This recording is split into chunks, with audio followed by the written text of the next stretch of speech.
Hihimayin ang mga plano ng gobyerno, mga usaping dapat alam ng bawat Pilipino. Yung mga sinasabi ho ninyo, do you have such kind of training for these communicators in the areas? Papasukin natin ang impormasyong dapat bukas para sa lahat. Meron ho ba tayo mga early warning systems in place para sa gayon ay mas maging aware ho yung ating mga kababayan na at risk po sa mga natural hazards? Ano ang pinakamaganda, pinakamalakas na depensa natin dito sa aggression ng China against us? Ano ang programa ng DOTR for the comfort and safety of the passengers? Di ba dapat siguro magkakaroon na rin tayo ng housing program for farmers o mayroon na tayo? Mga issue may kabuluhan. Pag-usapan natin. Sir, no, Palawan is and always will be Philippine territory. So no amount of historical distortion or wishful thinking can make that change otherwise. Yung Universal Healthcare Law, pinasayan in 2019, February. Walang nagawa for 3 years. Pasado yung batas. Hallelujah tayo lahat eh. Uy, member na lahat ng Pilipino sa PhilHealth. Gaganda na ang kalusunod. Dito lang sa Pag-usapan natin with Oscar Orbos. Tuwing Lunes at Huwebes, alas 8 hanggang alas 9 ng gabi. PTV4 at Radyo Pilipinas at ang ating mga social media channels.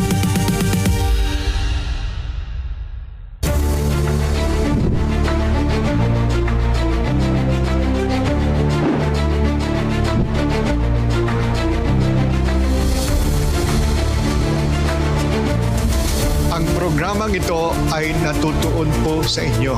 Galing po sa inyo at dahil sa inyo. Kaya kung anuman po ang dapat nating harapin na hamon, tayo po ay magsama-sama at pag-usapan po natin ito. Sa hilagang bahagi ng Luzon, matatagpuan ang Region 2, ang lambak ng Cagayan. Dito, sa piling ng luntiang kabundukan at masaganang palayan, umusbong ang mga industriya ng agrikultura, furniture, kakao, kape at produktong likas sa lupaing ito. Ngunit sa likod ng kagandahan, may tanong, paano makakausad ang mga lokal na negosyo sa gitna ng digital na mundo at globalisasyon? Ito na yung pasok sa online pero wala kami kagandahan. May masarap kaming kape dito. Kaso ang hirap iparating sa mas malaking merkado. Sana may tumulong. Pag may training, natututo kaming mag-packaging at mag-ayos ng presyo. Pero kulang pa. Dito pumapasok ang Department of Trade and Industry Region 2 sa tulong ng mga programa tulad ng Auto Next Gen, Negosyo Center at Shared Service Facilities. Binibigyan nila ng suporta, kaalaman at teknolohiya ang mga maliliit na negosyante mula Batanes hanggang Nueva Vizcaya. Alamin natin ang mga inisyatibang ginagawa ng DTI Region 2 para buuin ang mga inklusibo, makabago at sustainable na kalakalan sa lambak ng Cagayan. Pag-usapan natin. Magandang gabi, pinamahal kong mga kababayan. Ngayong gabi ho, mayroon ho kaming sorpresa sa inyo and we bring you down or up north to Region 2. Ang kakausapin ho natin ay isang regional director ng DTI, si Ginang Sofia Narag. Director po ng DTI ng Region 2 at si Attorney Cyrus Restauro, malapit ng restaurant yun, Acting Provincial Director of Isabela. Alam ho ninyo, ang DTI ay isang sangay ng gobyerno na kung saan, kung minsan, nadidinig lang dahil madaming mga sinasabi yung mga big guys, yung mga big investors, yung mga humihingi ng mga incentives pupunta sa BOI, which is under DTI, no? Pero ngayong gabi, mga kaibigan, pupuntahan ho natin yung DTI, Department of Trade and Industry sa Region 2. So, hihimayin ko lang yung T, kasi yung T doon is trade. At alam nyo yung trade, ibig sabihin, may nagbibenta, may bumibili. may nagpuproduce ng serbisyo o kaya nagpuproduce ng produkto. So, na-introduce ko na ho kayo sa ating guest at yung topic at i-introduce ko ang aking kasama na nawala po, no? Nagpahinga. Now she's back to help us understand trading. Doon muna tayo sa trading. Department of Trade. Doon tayo sa trade. Ibig sabihin, Director Sofia, Director Cyrus, mayroong nagbibenta dito ng serbisyo o produkto at may namimili. Dito muna tayo sa nagbibenta. Would you know, didiretsuhin ko na agad, yung mga nagbibenta ng produkto at serbisyo sa Region 2, do you have a profile, their numbers, Director? Yes, before that, magandang gabi sa ating lahat, lalo na yung tagapanood ng ating programa na pag-usapan natin with Oscar Orbos. And Shari Nina. Okay, po, yung tanong niyo po kanina. Do you have a profile? Yes po, Okay. we have profiles. Okay. Yun hong ilagay na natin. Bababaan ko na ng mababa. Yung ba nagtitinda doon sa bawat palengke doon? Do you have a record of them? Yung mga mayroong tinatawag nating sari-sari store everywhere. Do you have a record and a profile of them? Yes, sir, we have. Okay. So, you would know who they are, anong problema nila, anong concern nila, ano yung tinatawag nating importante sa kanila. Yes, sir. Yes. Alam namin kung anong problema nila. Okay. Alam po namin kung anong mga importante sa kanila. Siyempre, ang importante sa kanila ay kung paano namin sila matutulungan sa pag-grow ng kanilang mga negosyo at saka sa pag-improve ng kanilang mga produkto. Wow. And then, i-link din namin sila sa mga sellers o sa mga manufacturers or producers para makita na ang kanilang mga produkto ay kaaya-aya at mabenta din nila ang kanilang produkto. Yung mga suppliers nila, can you link them also from your office? Yes, sir. Meron kami niyan. Wow. Meron kami mga record. Even our suppliers, we can link them. Yun bang, bago ko puntahan si Cyrus kasi madaming gustong tanungin tong si Shari, kababalik kasi. Kabalik lang po natin. Yung department is would be operating as a one, shall I say, government department na ililink nyo sila kung saan kailangan. Di ba? Doon sa probinsya, we have our own DTI concerns there and the director of Isabela of the DTI of the provincial government. Of the DTI. Of the DTI. But you are also linked with the provincial government officials concerned with traders and producers, isn't it? Yes, tama po, Manong, kasi kami po sa DTI ay naniniwala na ang provincial government and yung mga local government units natin in general, mas alam po nila yung problema ng kanilang constituents. That's why we also coordinate with them para mas comprehensive, mas purposive po yung interventions na pwede nating i-offer sa kanilang constituents. You know, before I asked Shari to ask her. Manong, nako, ang ganda kasing topic nito, lalo na para sa mga kababayan natin na very interested magnegosyo sa Region 2 lalo. Go ahead. Exacto. Shari, no? I'll just give you a hypothetical problem.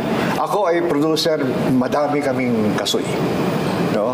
Kaya lang, kasoy, meaning kasoy nuts, no? Yung kasoy mismo, mukhang hindi ko alam kung may market yun, but you will tell me. I'm talking of the kasoy nuts. Gusto kong mag-produce ng madami dito. Unang-una, if I lack capital, pwede ba akong pumunta sa inyo at magtanong kung paano ko ma-increase yung capital ko? Pwede po, Manu. Wow. Kasi meron kaming tinatawag na attached agency ng DTI na ando doon din mismo sa Region 2. Ito ang tinatawag nilang Small Business Corporation.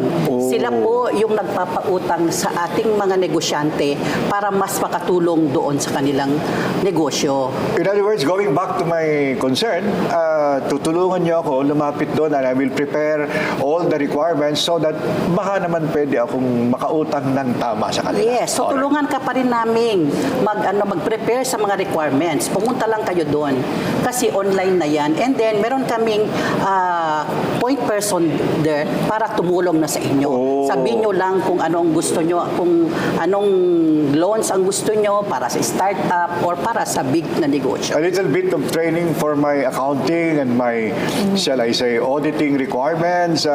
Pwede akong humingi din ng tulong sa inyo? Meron po, Manong. Meron kasi tayong tinatawag na Kapatid Mentor Me program. Ito yung 10 modules. So lahat from yung accounting for non-accountants, yung paano mo palugin negosyo mo through. But the first module for that is yung ating mindsetting. Yes. Talaga bang gusto mong magnegosyo or hindi? Para makapunta ka doon sa other modules. Naku, kumplituhin ko na. Dito naman kay Cyrus. So, mayroon na ako nito and I would like a good presentation packaging ko. Pwede niyo akong tulungan dito? Yes, tama po, Manong. Actually, ang tulong na binibigay natin from DTI ay for the whole process ng business operation. So, sinimulan na ni RD Soft kanina yung sa mindsetting. So, syempre, kailangan natin i-ensure na nasa tamang mindset yung ating mga business owners. And then once we have established na yung tamang mindset, of course, pupunta na tayo sa business operations, including yung sa packaging and labeling until such time na makapag-market na po sila eventually. Okay, kumpletohin na natin. Now, I have the loan, I have the packaging, I have the presentation, and I can prepare a business, shall I say, presentation. Can you link me to my market? Yes, definitely po. Marami po tayong mga marketing interventions for our MSMEs, both local, national, and international po. Alam mo, Sharif, ngayon ko lang narinig itong tinatawag natin preoccupation of DTI out there in the countryside. Ako'y natutuwa na may sagot kayo dun sa aking tinanong. Ano? Sige, ikaw naman, Sharif.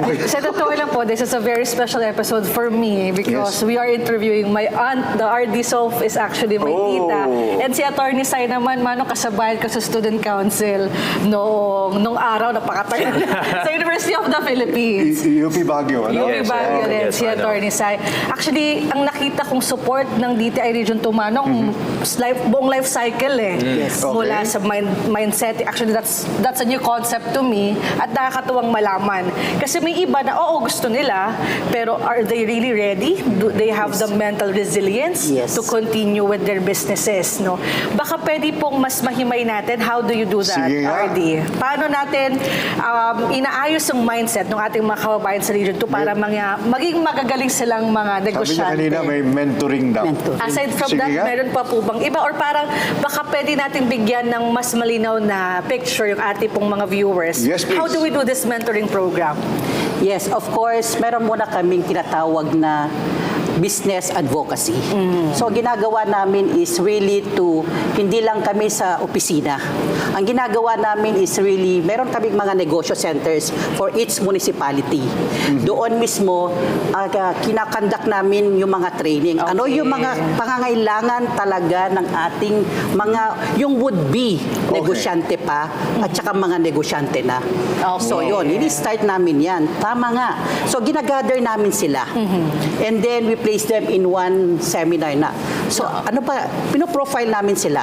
Talaga ba ito may potential na magnegosyo? Okay. Yun. Ang ginagawa namin yan. Then, after that, ini-start na namin yung mentoring. Pag sinabi nilang, okay ako, sabi nila, wala kaming capital, tutulungan namin kayo.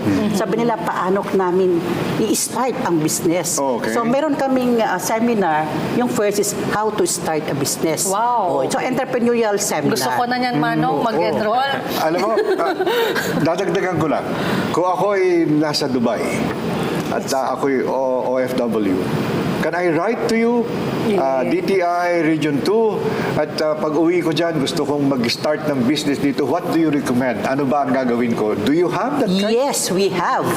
And siguro, sa provincial, patagdagan mo, Atty. Sai. Yes. Kasi maraming umuuwi na OFW, kung ayaw na nilang bumalik Kasi magbi-business na sila. Magbi-business na Okay. sila. Ipon eh. Meron. You tell us. Tama po yun, Manong. Actually, sa provincial context, meron na rin kasi tayong Department of Migrant Workers. So, every now and then, ay nakikipag-collaborate tayo sa DMW para dun sa mga balikbayan nating gusto nang mag-settle Umuwi. down ulit dito sa Pilipinas. Ano yung pwedeng panimula na negosyong pwede nilang pasukin.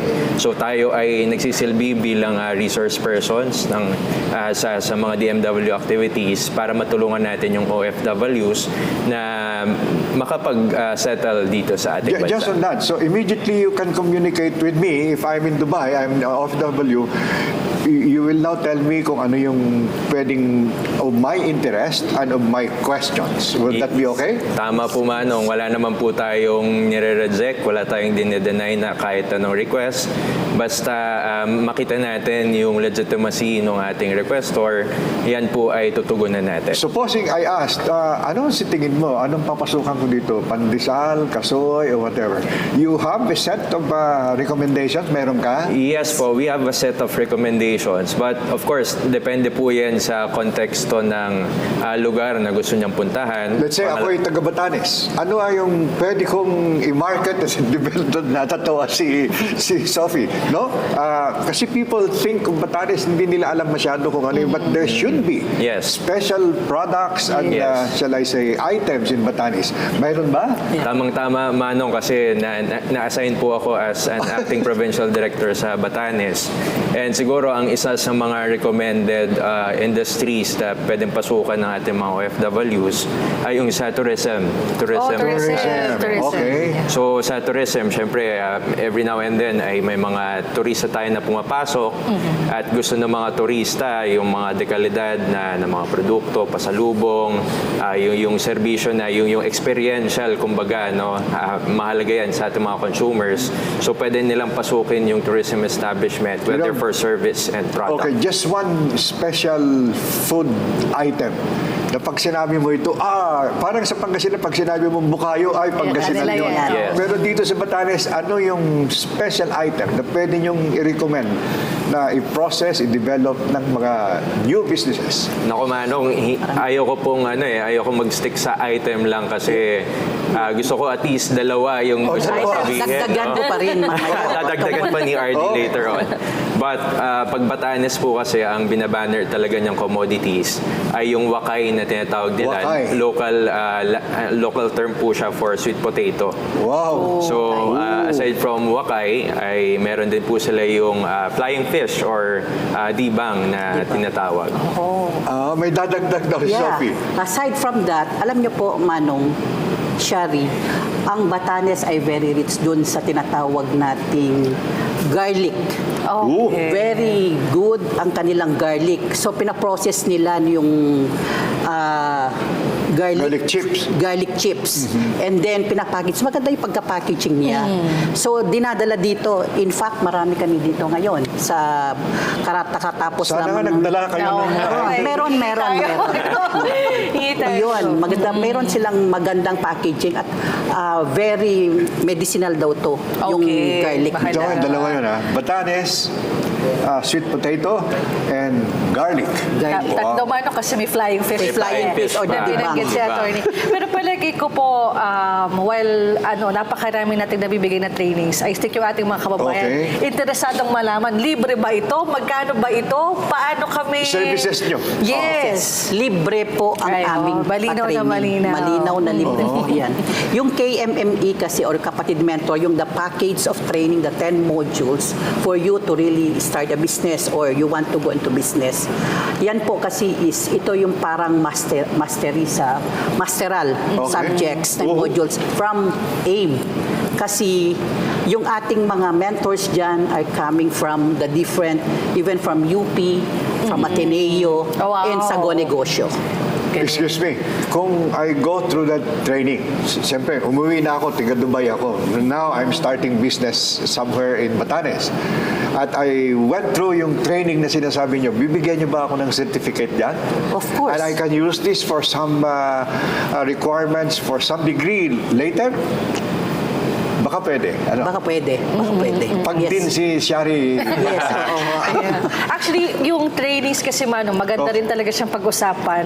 Kasi nabanggit niyo po, RD and attorney, na you are partnering with other agencies. Do you partner with the academe officially? Meron ba kayo? Other civil society organizations or NGOs?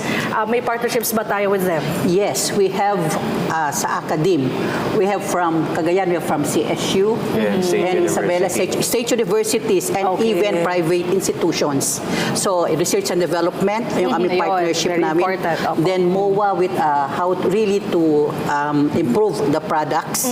Kasama namin yan, the DOST, DOST and all other agencies. Development of products, Development of DOST. products, yes. How about, I will have to ask, siyempre, pag business na ako, may mga legal requirements yun. Yung compliances ko, will you also help me? Yes, Manong. You will help us. Meron Register. kaming i-register.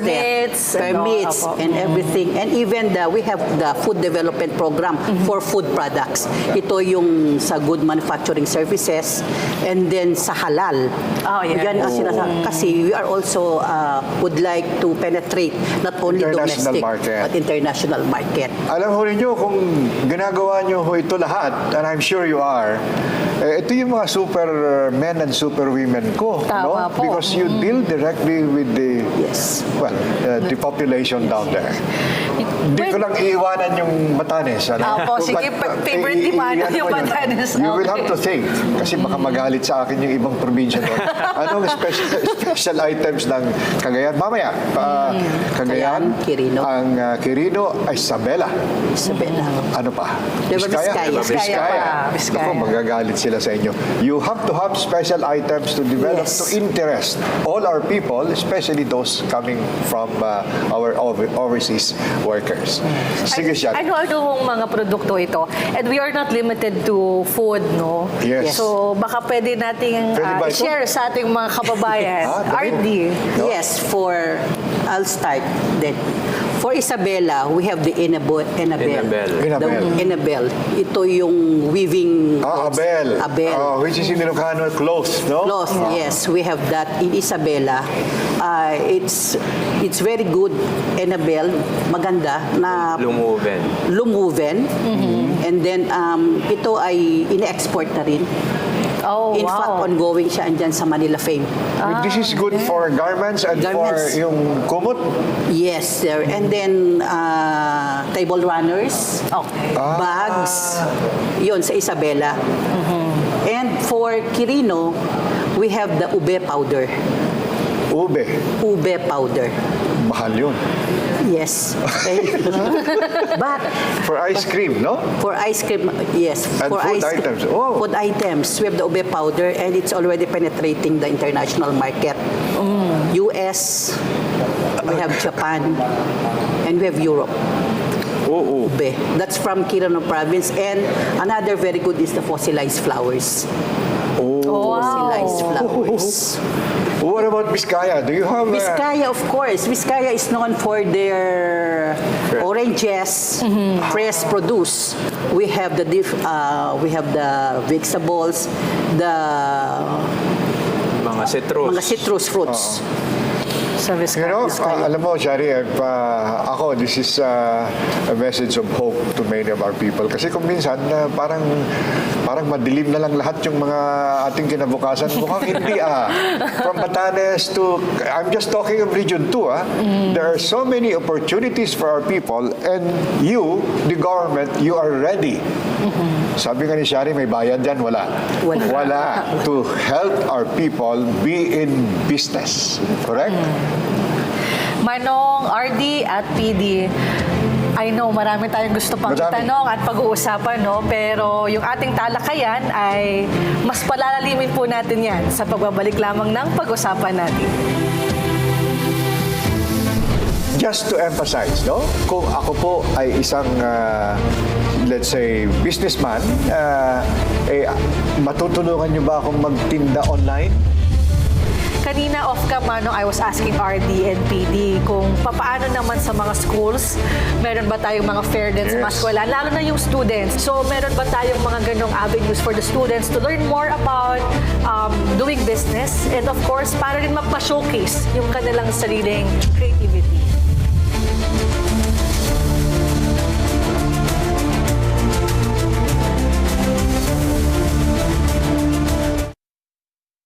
Disaster Watch. Mga paalala habang lumilindol. Kapag lumilindol, mag-duck, cover, and hold. Maging mahinahon at humanap ng matibay na bagay na magsisilbing panangga sa posibleng pagbagsak ng debris. Magtago at protektahan ang sarili. Kumapit ng mahigpit at hintaying matapos ang pagyanig. Lumayo sa mga salamin at bintana. Kapag nasa labas ng tahanan o gusali, umiwas sa mga poste, puno, at mga landslide-prone areas. Kung nasa sasakyan, huminto at tumabi sa isang ligtas na lugar. Sa panahon ng sakuna, dapat laging listo.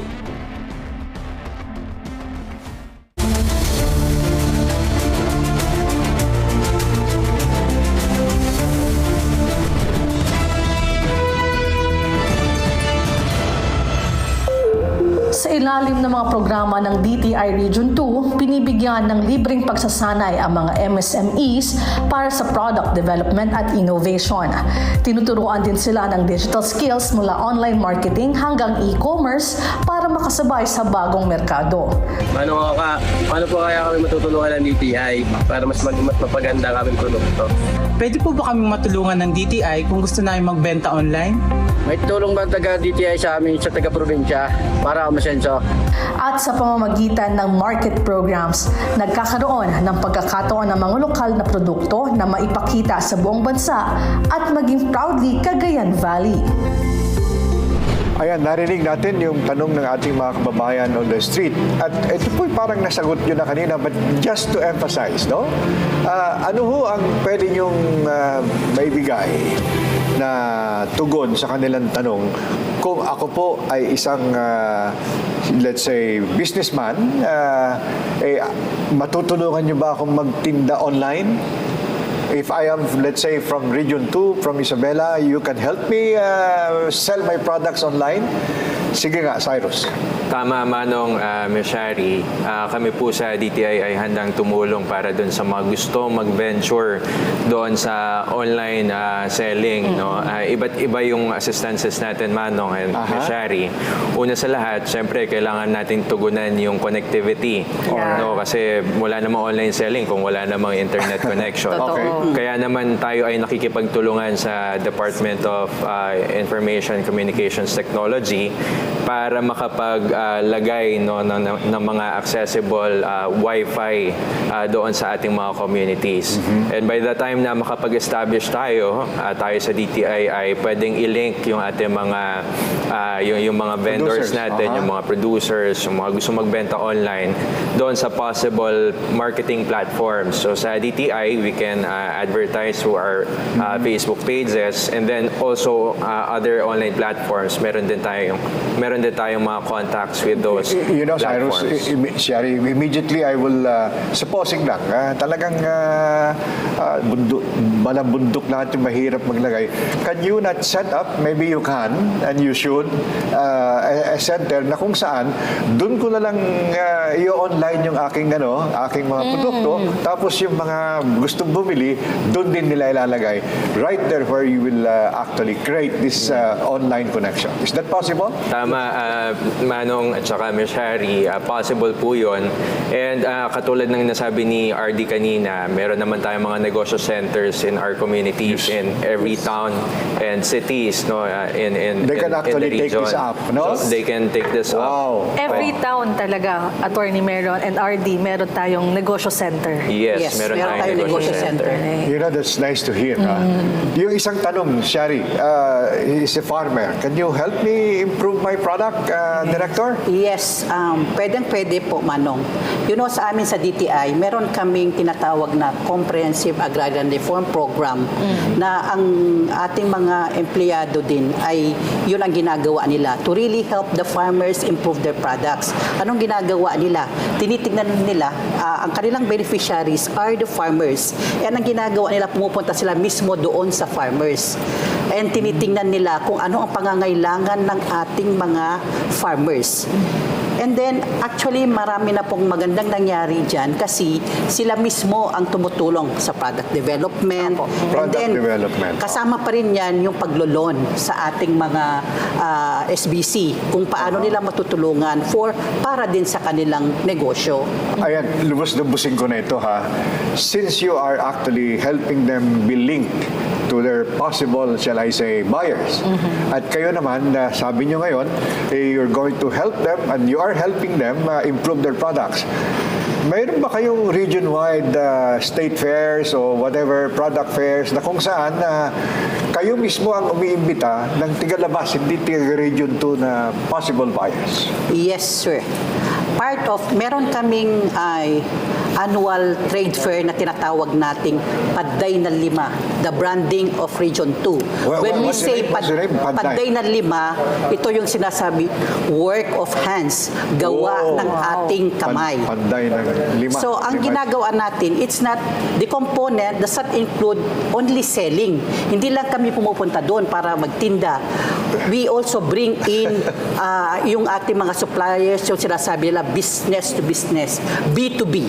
So, pumupunta yung ating mga suppliers, yung ating mga buyers, and then nag-uusap sila doon mismo sa trade fair kung paano nila bibilhin or paano sila magkakaroon ng magandang partnership para itong mga produce nila ay pumupunta na mismo sa buyers. Dadagdagan ko na lang kasi we should be a little more, say, creative, Shari, ha? Yes, Manong. Since the buyers and the sellers, they have a fair. Yes. Dagdagan mo na ng tourism doon, parang panagbega sa Baguio na you should add tourism. Do you do that? Yes, we have. So ngayon, ginagawa namin yung ating mga culture sa different provinces. Ando doon lahat sila. So for example, in Isabela, we bring in yung fashion show using yung local products. Okay. And then not only that, for example, if Isabela has the Enabel or the other, for example, in Batanes, may mga bags, hawakan yung mga bags. That's one way of really showcasing. So yan, and the tourism industry. So you go to Isabela, ano yung ating magagandang tanawin para doon? Ano yung mga hotels ando doon where na makikita yung mga products? Dapat siguro may branding. How do you call this for Region 2? That's your problem. You have to brand it. Yes. Panagbega is Baguio, no? Yes. Si Region 2, may sarili rin siya dapat. Yes. Yung wig ng Batanes would be good, ano? Yes, that's the vakul. Yun po ay gamit ng mga Ibatans in the earlier times na para shade against the rain. If I may ask, Ardy, how often or how frequent do you do these trade fairs? For regional trade fair, we do that only once a year. Once a year, okay. But for municipalities, it all depends sa kanilang mga LGUs. If So they have their own separate trade fairs. And even the provincial. You promote this? Yes, we promote them. Yes, sir. Siguro ito dapat umabot sa Speaker ng House kasi tiga Isabela ito ngayon. Actually, si Speaker naman, yung kanyang scarecrow. Bambanti Festival. Actually, yun ang kanyang baby noon. Yes. For the information of everyone po, si Bambanti, siya po yung provincial festival ng Isabela. And ito po ay for showcasing what? Yung agriculture sector ng province. And itong Bambanti Festival natin, comparing to Panagbanga, awarded talaga na every year awarded po ng national government dahil doon sa kanyang the manner of celebrating the festival.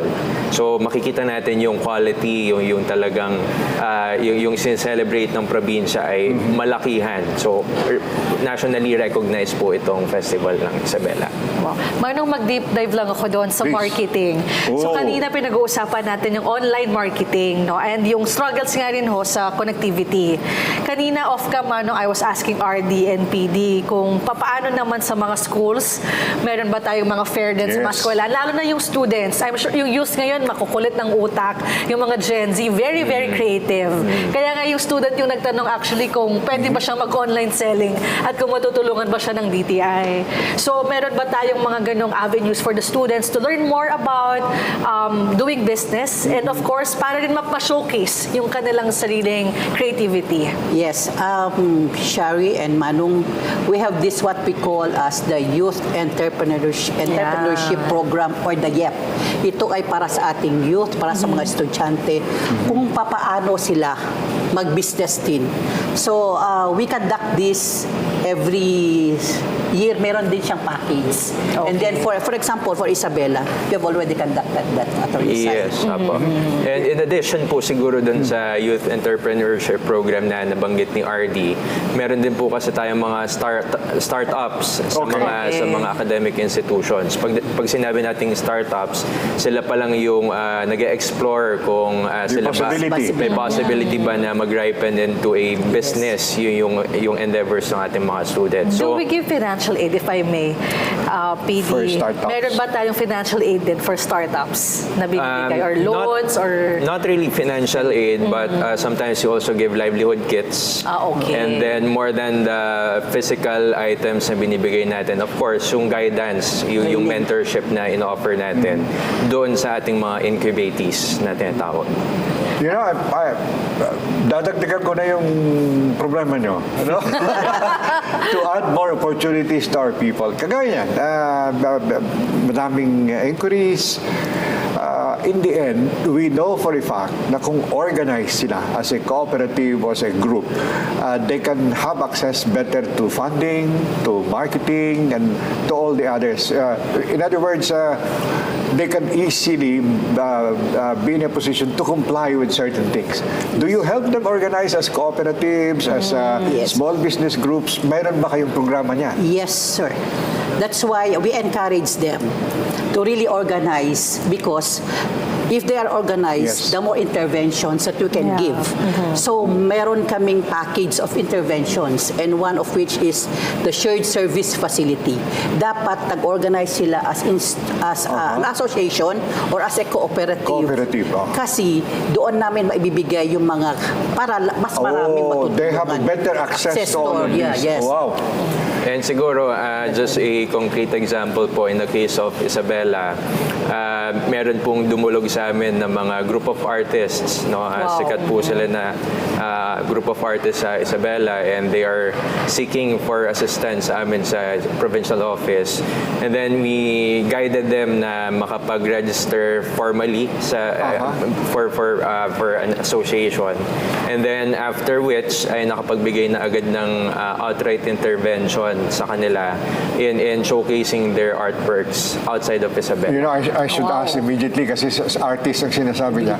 For Region 2, I know, nadadagdagan ko na naman ulit yung yung preoccupation. Is there a special sound and music for Region 2 that pagka kagaya sa amin, pag sinabi mong Dalinak, Labi, that's Pangasinan. No? Kaya Usahay, that's somewhere in Cebu. Now, if you're going to play or sing, what tune that should be Region 2? Yes. Is there? We will discover. Actually, we have launched the first creative industry in Region 2, the music industry. We have the Kailians creative industry of the food. That's in Quirino. So we have just launched. That's why we encourage them to form an association, and having formed that association, binigyan namin sila ng ng mga musical instruments. And now they're using it, sir. Wow. In fact, this is to really encourage the youths, mga bata naman, yung mga young, to be artists. Now, kung mayroon na silang okasyon, sila na po yung nagtumutugtog, sila na po yung for them to really showcase their culture at the same time na meron pa lang ito, yung sabi mo kanina, sir, na na-discover bago lang, just this October 7, we launched that.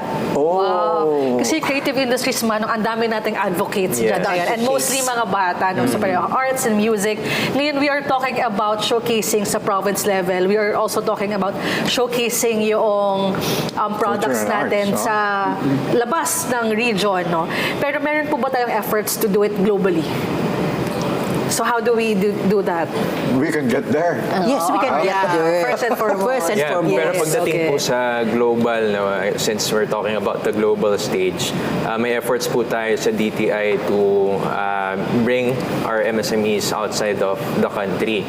Not only siguro specific to the creatives, but in general, ay nakapag-participate na tayo sa iba't ibang mga trade expo outside of the country. So for example, yung very recent po natin na participation in Japan, naglabas po tayo ng produkto ng Product-based ang dala-dala nila. including our MSMEs po. So MSMEs. nakapaglabas na yung MSMEs in Japan this year, and then nakapag-generate po sila ng more than $75,000 in sales.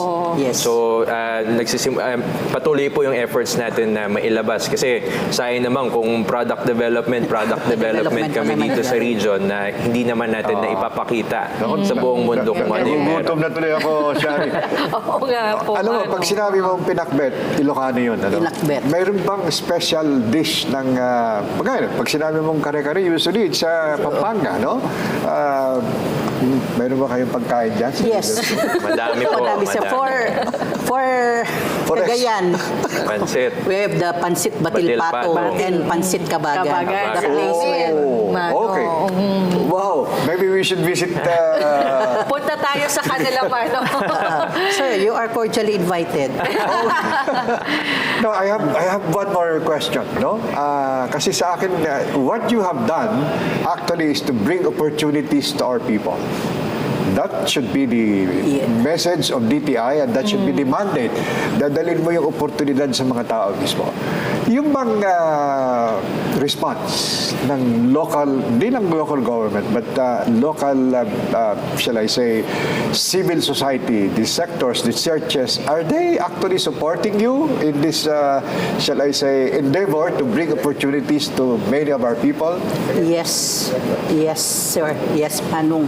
Talagang very strong yung support ng ating mga civil society groups, ng ating religious groups. Yes. In fact, we have MOA with them, the St. Paul University, St. Louis University, and nagtutulungan po kami to support all of yung mga endeavors ng DTI Region 2. And sinusuportan din namin sila na we also recognize them as our outstanding partners. Wow. So yun, nagtutulungan kami for Region 2. Maganda talaga, Manong, kasi what we are seeing here is a collaborative effort. Yes. Okay. A whole of community approach para matulungan yung ating mga small business owners mula sa ating mga kababayan sa Region 2. Meron lang po akong isang very curious question, no? Kami kasi, tayong mga kabataan, sorry, favorite sector natin ngayon yung mga kabataan. Kasi mga bata talaga, no? So, maliban doon sa Young Entrepreneurs Program, do we have any more support? Lalo na sa promotion. Kasi meron ako, halimbawa, I'm also working sa University of the Philippines right now. Okay. At merong mga bata na gusto talagang ipakita. Pero they don't know how to start. So, ngayon ang ating tanong, para sa ating mga kabataan sa Region 2, how do they contact DTI?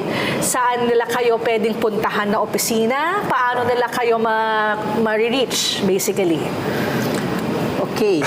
Marami po tayong contact na opisina na pwede nilang pupuntahan. Okay. So, meron tayong negosyo centers sa lahat ng municipalities, ng towns. This is under DTI, Under DTI. Okay. And then, sila, base sila sa mga local government units. Okay. para mas malapit na doon. Doon sila. Alam mo, Director, ha? I'm sure. Dadagdagan ko lang yung sinabi ni Sharit, bibigyan ko siya ng trabaho eh. You know, the opportunities actually, bukas na bukas. I'm happy, I'm surprised with what you have told me, no? Told our audience tonight. Maybe it's about time. Hindi na lang yung the negosyo centers. You should organize in the region and maybe with Charit helping you a youth corps of DTI to go after all the youth, all the young people there and engage in business. Is that possible? Yes, sir. Very possible, sir. Kasi actually, inuumpisahan na namin. Wow! Kasi sila yung pinakamakukulit and Sila proactive. makukulit, yeah. Tapos Mano, kasi napansin ko, I was browsing through the Facebook page of DTI Region 2. Napakadaming mga showcase. Very active. Nandun lahat ng provinces, pinapakita. At actually, ngayon ata, meron na silang 40,000 followers. Yes. So para sa ating mga kababayan, very accessible din yung kanilang Facebook page. Youth corps, no? Yes, And and I in think addition siguro, yes. as a manifestation of our support to our kabataan, no, most of our beneficiaries for the creative industry ay mga kabataan yung members. So, ibig sabihin, You can start talagang with that, no? more inclined ang ating youth doon sa showcase of their creativity, which us from DTI, sinusupport natin through the provision of different interventions, including the provision of equipment. Oh, wow. Another important sector na palagay ko ay hindi pa natin napag-uusapan, yung mga kababaihan naman, women. So what are the programs po ng ating Yes. DTI Region 2 and of course ng ating provincial office para sa ating mga kababaihan? Actually, nag-start kami, magkasama kami, doon sa Great Women Project. Na hanggang ngayon, sinusuportahan natin yung ating mga babaeng womenpreneur. Wow. Tuloy mo. Womenpreneurs. So pagdating sa sa ating mga womenpreneurs, there's a reason behind kung bakit syempre may specialized trainings, interventions for our women entrepreneurs. It's because to somehow level the playing field, in the business scenario. So pagdating sa DTI, we provide specialized trainings and interventions, mga loan programs dedicated for women entrepreneurs. So yun yung mga interventions na ino-offer namin. You know, immediately I will have to add, pag women, there should be a particular focus and, shall I say, not a division, but a particular sector, which are the housewives. Housewife, yes. These are the young women entrepreneurs. Maybe they are. Kasi sila nagtitinda ng bibingkat sa kung ano. You know, you have to attend to them. Baka bigyan ka ng libreng bibingkat at saka suman. Yes, tama yes. po. Women is a very important, strong sector for this. Yes. Would you focus also on the housewives, the homemakers? Of course, wala po kaming pinipili. Actually, wala naman pong pinipili basta kahit opisina ng gobyerno, including us in DTI. So we provide equal opportunities for everyone who wants to seek assistance from DTI, and we also acknowledge the special sector, which is yung women's sector natin. Ayan. But before we go deeper po sa ating mga discussions, I'm sure marami pang gustong sabihin yung ating mga panauhin, Manong. Magbabalik po tayo dito lamang sa Pag-usapan natin.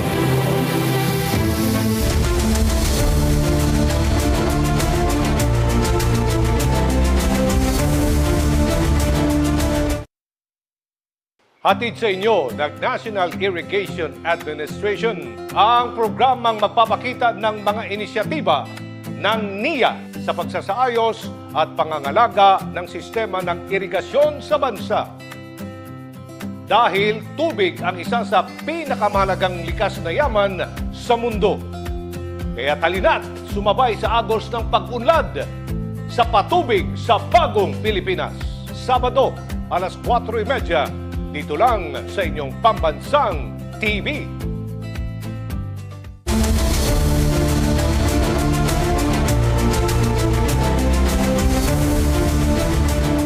Mga kababayan, nagbabalik po tayo rito sa pag-usapan natin. Hello, Shari. It has been, to put it very bluntly, a revelation for me. No? I have known DTI for a long time, sure. Patents and trademarks, BOI, special economic zones.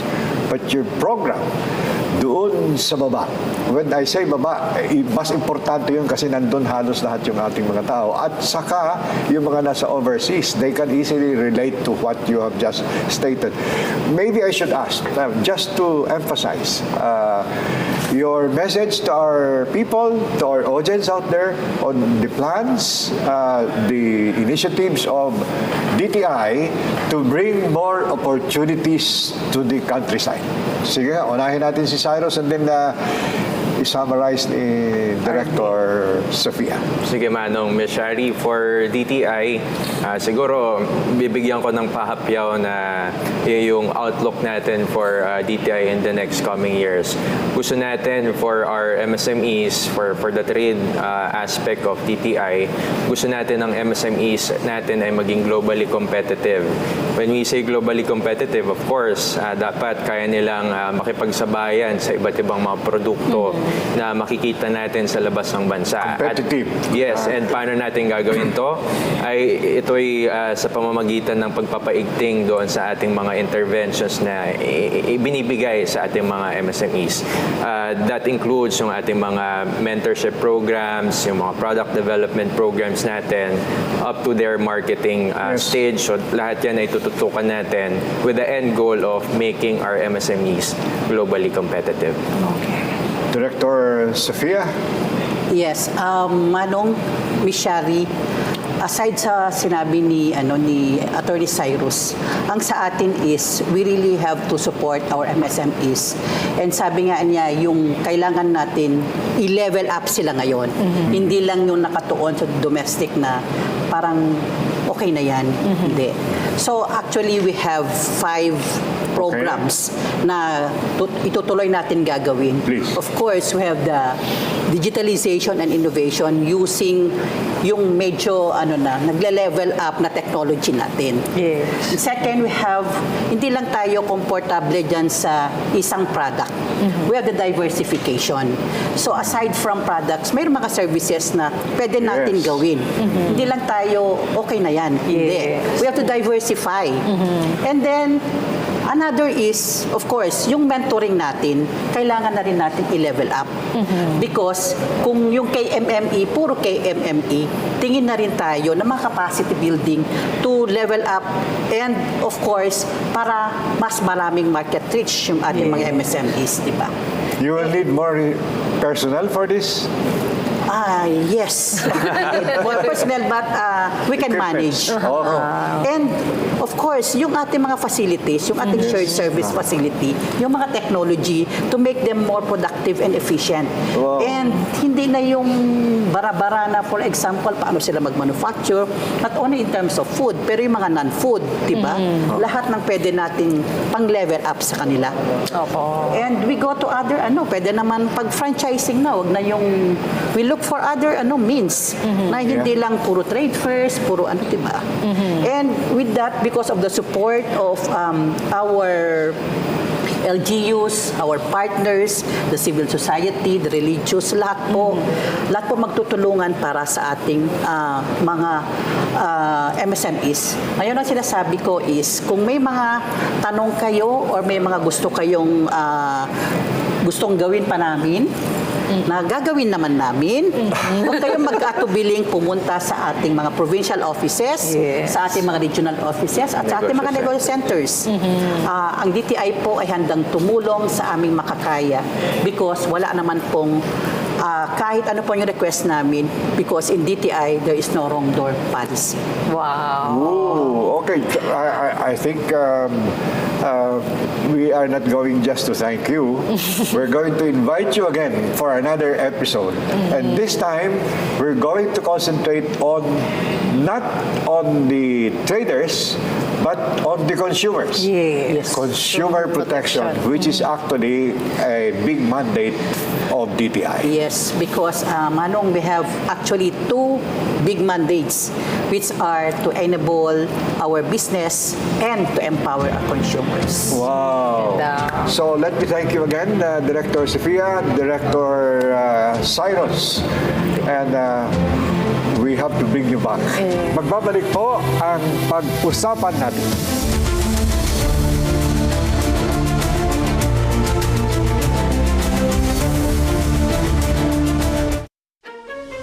Ang nagbabagang balita, agarang iyahatid sa mga Pilipino.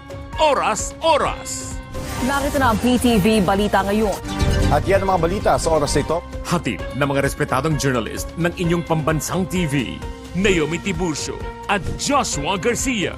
PTV Balita ngayon. Araw-araw sa PTV.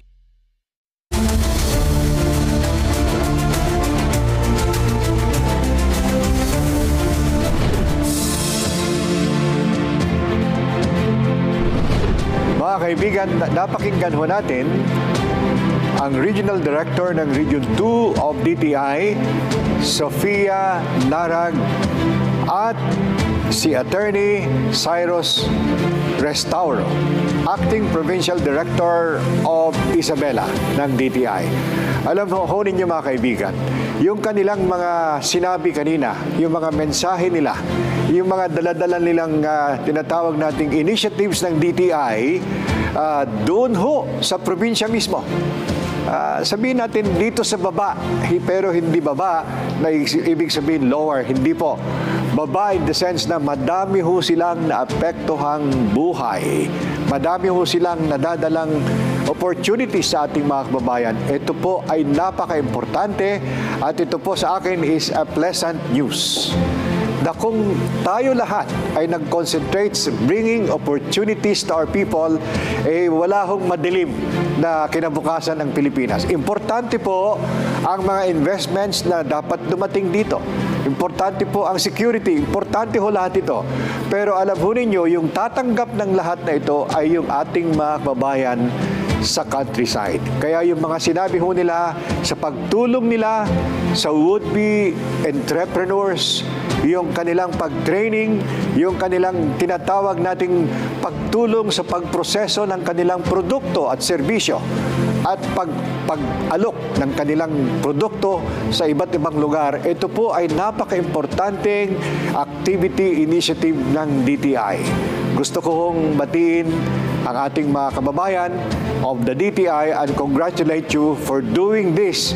Hindi lang ho sa Region 2, kasi Region 2 ang nakita ko natin, but in the whole nationwide, shall I say, landscape na kung saan ang ating mga kababayan ay magkakaroon ng magandang oportunidad to have a source of living. Importante po ito dahil yung tinatawag nating kabuhayan, ito po ay isang tinatawag nating karapatan para mabuhay, karapatang pantao. Maraming salamat at magandang gabi sa ating lahat at pagpalain po tayo ng may kapal.